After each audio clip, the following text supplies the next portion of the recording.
Thank you, brothers and sisters. How we doing out there? Well, I'm going to tell you, I spoke in front of a lot of crowds over the past month. And I like the looks of this crowd a lot. I tell you that right now.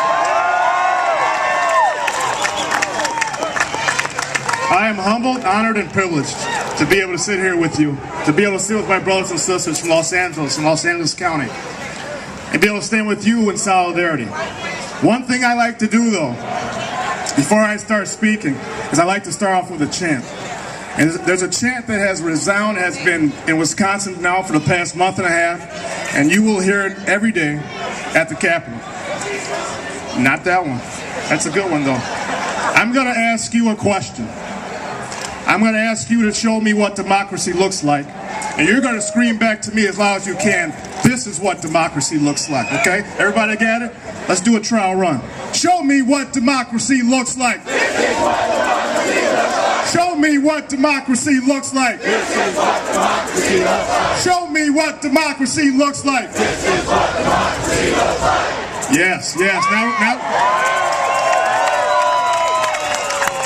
Now we're going to split the crowd. I want this side to yell at this side. I want this side to say, show me what democracy looks like. Then I want you to yell back at them like they're Scott Walker. This is what democracy looks like, okay?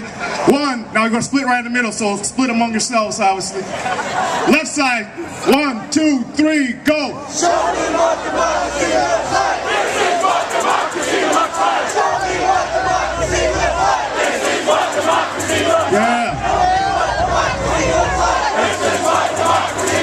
Unfortunately, across the United States right now, especially in Madison, Wisconsin, we have state legislators and our governor who want to show us what hypocrisy looks like. Right? They tried to conquer and divide us. They tried to split us up, but we're not going to let that happen. I'm going to tell you, I'd like to congratulate California on your job well done of electing a governor that at least listens to you. And I know that the union movement in California had a whole hell of a lot to do with that. But I'm going to tell you what happens. I'm going to tell you what happens. And what probably would have happened to you if you would have had Meg Whitman in there. Who? Oh. In Wisconsin, they tell us that the state is broke. They tell us the state has no money. Governor Walker says the state is broke. But we've had tax cuts for the wealthy, but the state is broke. We've had corporate tax loopholes. Coming to Wisconsin, your first 2 years, no state tax, but the state is broke. We have a 2/3 majority bill right now, just like you have here in the state of California, to raise any new taxes, but the state is broke. We have a slogan right now, we are open for business, but our state is broke. They told us last week that it was going to cost $7.5 million to clean the Capitol. But the state is broke. Now, I hate to make it sound so simple, but come on, man. We're not buying that. We're not buying that. Because this is not about money. This is not about money. This is not about money. This is about an attack on me. This is about an attack on you. This is about an attack on the middle class. This is not just about unions. This is about labor and the House of Labor. And you got to honor labor. We are in the House of Labor. In Wisconsin, they tried to divide and conquer us. The governor told me and told my counterpart in the police, you guys stay out, you'll be on an island by yourself. You'll be just fine. We'll take care of you. But you can't speak up against anything I'm doing right now for your other brothers and sisters. So stand out. So we not only told him no, we made sure to tell him hell no. Right? Because you're not gonna divide and conquer us. You're not gonna divide and conquer us. Because there's two things that firefighters like. One, we like to stick together with our brothers and sisters. And the second reason we're here, because we love a party. I mean, we gotta come, right? Let me tell you some things that are happening to us in Wisconsin. Just a little history of this bill. This bill came out February 11th, and this is what it did. First, what it did, it required all state and local municipality public employees to pay 5.8% into their pension, 12.6% into their health insurance. Now, just think about that. That captures a lot of money for the state. The state workers said, okay, leave our collective bargaining rights alone. We will not complain. We will pay the concessions. That's what they said. The public sector employees said, okay, we will pay the concessions. But that wasn't enough. He had to reach a little bit farther. So what they're doing now is, there's 5 points in this bill that basically kill unions. You cannot deduct any payroll, any dues deduction from payroll. No union dues. In order to get your union dues, you have to go ask for it. We know how that's going to work. You have to recertify your union every year by a standing vote of 51% of your membership.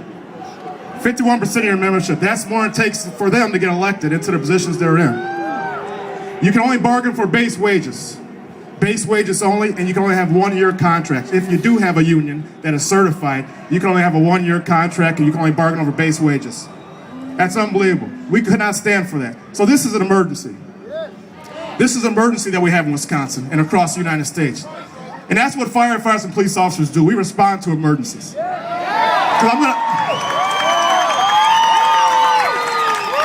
going to tell you, there's an emergency. And there's an emergency in the House of Labor. And the House of Labor is on fire. But I'm telling you, and I can tell you now, and I'm telling you in Wisconsin, we as firefighters are here to put the fire out in the House of Labor. And if for some reason it does fall or does crumble, we will continue to be there to help rebuild the House of Labor brick by brick with you in solidarity every day. Every day. This is about a way of life. Let's not say this is a movement. Movement's in. This is a way of life. This is our sustainability. This is about our future. This is about our kids. Also in the budget in Wisconsin, $900 million taken away from school funding. $900 million. That average is about $750 per pupil of education. Middle class, but the state is broke. $26 billion right here in California. Pink slips given to tens of thousands of teachers right here in California. Not right. But the state is broke. So don't mistake this for an attack on unions. Know what this is. This is about an attack on the middle class. And this is about me. And this is about you. And remember why Wisconsin matters. It's not just because of cheese. Matter of fact, you guys took that from us. You guys are a dairy state now, I think. But we'll let you have that. Remember why Wisconsin matters, though. Because this is a direct attack. And an injury to one is an injury to all, right? An injury to one is an injury to all. So we have to stand up. We have to stand up for our rights. Speaking of rights, a lot of people, and I'm going to wrap up here, but I'm getting fired up a little bit. A lot of people have thought of this as a civil rights movement, as a movement. They said they compared this union movement to a civil rights movement. But if there is one critique, just one critique of the civil rights movement, is that people became somewhat complacent with a lot of the many victories that happened. Brown versus Board of Education in Topeka, Kansas. Civil rights labor movement, 1964, 1965, for voting rights. All important things, obviously. That's why we're able, and I'm able to stand up here. But one thing they stopped doing, they kind of stopped taking it to the streets like we're doing today. They stopped taking it to the streets. Now, maybe there was no need to continue these type of tactics, maybe.